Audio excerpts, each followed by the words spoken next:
नमस्ते, सत श्री अकाल। कैसे हैं आप सब? मैं सोनी, आपकी मित्र, आपके साथ अगला चरण शेयर करने आई हूँ। अपना मूल्य जानने के लिए हमने पहली एक्सरसाइज की थी आज का चित्र बनाना और कैसा अपने आप को आगे देखना चाहते हैं, किन गुणों के साथ, उसे लिखना। आशा करती हूँ आप सबने किया होगा। ये इसलिए ज़रूरी था क्योंकि आज हम बहुत कंफर्टेबल हो चुके हैं अपने जीवन में, बदलने की इच्छा ही नहीं रही। हार सी मान ली है हमने कि जो है सो है। अब क्या हमें मूल्य पता चलना है? अब क्या हम वैल्यू को ढूंढेंगे? बट आप बहुत मूल्यवान हैं। आपको मालूम है दूसरों के जीवन में आपका क्या मूल्य है? मालूम ही नहीं, क्योंकि आपको ही नहीं मालूम कि आपका मूल्य क्या है। और हम पूरा जीवन निकाल देते हैं दूसरों को खुशियां बांटने में। वो खुश रहेंगे तो मैं खुश हो जाऊंगी, पति पत्नी खुश तो मैं खुश, बच्चे खुश, सास ससुर माता पिता खुश तो मैं खुश, समाज खुश तो मैं खुश। इसी में लगे रहते हैं। कोई 100 रुपये मांगता है पर पास में सिर्फ 10 रुपये हैं, तो क्या 100 रुपये दे पाएंगे? नहीं। चाह कर भी 10 ही दे सकते हैं। इसी तरह चाह कर भी अपनों को खुश करना चाहते हैं पर नहीं कर पाते, क्योंकि आप भीतर से खुद ना खुश हैं, परेशान हैं, उदास हैं, तनाव है, विचलित हैं।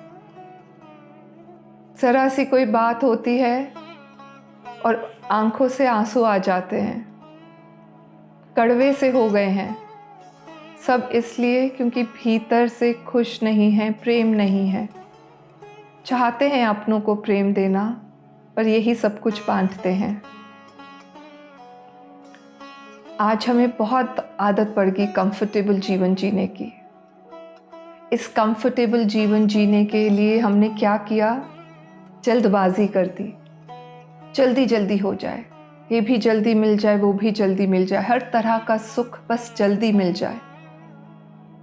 वेट लूज करना है, बहुत सारे कप पी लीजिए हम ग्रीन टी के, वेट लॉस की कोई दवाई खा लीजिए, ग्रीन कॉफ़ी पी लीजिए, मोरिंगा पाउडर ले लीजिए सुबह। एक्सरसाइज के लिए मेहनत मत कीजिए, उसकी क्या ज़रूरत है? उसमें तो समय लगेगा। इसीलिए तो वेट आज 10 किलो गया और 8 किलो, 9 किलो, 10 किलो वापस आ गया, क्योंकि मेहनत नहीं है।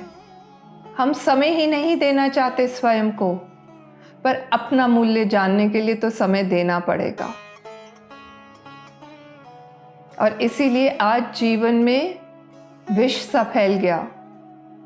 कबीर जी कहते हैं, मीठा सब कोई खात है, विष है लागे धाय, नीम ना कोई पीवसी, सब रोग मिट जाए। हमें जीवन बस मीठे मीठे रस से भरना है, सुखों से भरना है। और वही जो जल्दबाजी के सुख हैं, वही आज विष के रूप में फैल से गए हैं। हल्का सा भी कड़वा घूंट आए तो टूट जाते हैं। कड़वा घूंट तो पीने के लिए हम तैयार ही नहीं, पर अगर थोड़े थोड़े भी कड़वे घूंट पी लें तो सारे रोग मिट जाते हैं जीवन के। उस पक्षी की तरह जी रहे हैं हम, जिसका पिंजरे का दरवाज़ा तो खुल चुका है, पर पिंजरे से बाहर उड़ने के लिए वो तैयार नहीं है। आदत सी पड़ गई उस पिंजरे में भी रहने की। वहीं रहकर सब कुछ मिल रहा है, खाना मिल रहा है, नेटफ्लिक्स है, सोशल मीडिया है, इंस्टाग्राम, फेसबुक है। क्या करना है बाहर निकलकर? क्या सच में यही करने आए थे आप? उस पिंजरे में रहने?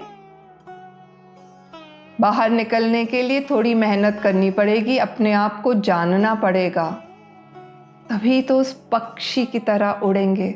एंड आई प्रॉमिस, वो पक्षी की उड़ान बहुत खूबसूरत है।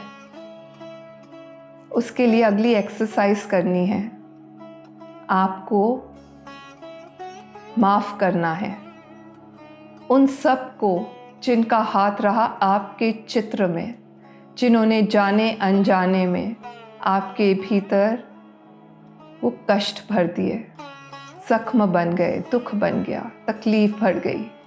जाने दें उसे, वो भी अनजान थे। जाने अनजाने में जो हुआ जाने दें, माफ़ कर दें। क्योंकि जब आप माफ़ करेंगे तो यहाँ से एक बहुत बड़ा कंधे से बोझ उतरेगा और हल्के होंगे उस पक्षी की उड़ान लेने के लिए। और साथ में ही अपने आप को भी माफ़ कर दें। जो भीतर गिल्ट है ना, उन अनेकों गलतियों का जो हमने की हैं, उसे भी माफ़ कर दें। वो भी जाने अनजाने में हुई। तो स्वयं को माफ़ करना है और दूसरों को भी माफ़ करना। ये एक्सरसाइज करनी है रोज़। 15 मिनट स्वयं के साथ बैठना है। अपने चेहरे के सामने एक एक करके उनको लाना है जो शायद कारण बने आपके दुख का। उन्हें माफ़ करना है। उसके बाद आपको जो भी लगता आपने किया, उसको सामने लाएं और उसे जाने दें। अपने आप को क्षमा कर दें। अपने आप को इजाज़त दे दें खुश रहने की। अपने आप को इजाज़त दें अपने भीतर के मूल्य को जानने की। आप बहुत मूल्यवान हैं। अपने गुणों को निखारने की। गुरबानी में कहते हैं, मन तो ज्योत स्वरूप है अपना मूल पहचान। अपना मूल पहचानने के लिए अपने आप को इजाज़त दे दें। इसलिए इस हफ्ते क्षमा करेंगे उन सबको भी और अपने आप को भी, और आगे बढ़ेंगे। अगले वीडियो में इसके आगे का चरण आपके साथ शेयर करूंगी। तब तक के लिए आशा करती हूं कि आप अपने अनुभव मेरे साथ कमेंट बॉक्स में शेयर करेंगे। आपको मालूम है, आपके साथ मैत्रेय दादाश्री जी की अपार कृपा और प्रेम है। जैसे उनके आने से मेरा जीवन बदला, उनकी कृपा से। बस इन वीडियोस के थ्रू उनकी कृपा आप तक भी पहुंच रही है और आपकी मदद कर रही है कि आप भी अपने आप को जाने, अपने मूल्य को जाने। बस बढ़ चलिए आगे। इजाज़त दे दीजिए अपने आप को खुश रहने की। देंगे ना? आप सबके लिए ढेर सारा प्रेम, ढेर सारी कृपा मैत्रेय दादाश्री जी की। खुश रहें और खुशियाँ बांटें। नमस्ते, धन्यवाद।